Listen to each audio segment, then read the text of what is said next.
ai le hi chi video hin ve ho zo se le GMFDI munna thlagau thuphon tahsan ho zo se hi chi hi hoitan ngaiyuvin thu hin phungji thlagau hi pathina kon a hi momonga pathin ama ta a hi momonga hi le December 5 ni chu pakai pe ni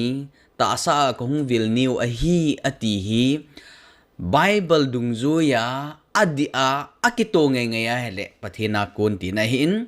Bible to akito lova December 5 su pakai pe ni a hi lo ngay le hichil hagaw thu hin phung hi Satan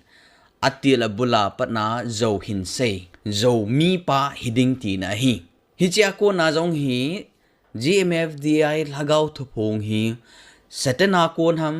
pathina kon ham imat do thei naw khat hai tai hoi tan na ngai jin ta san cha ne hi a pathin thu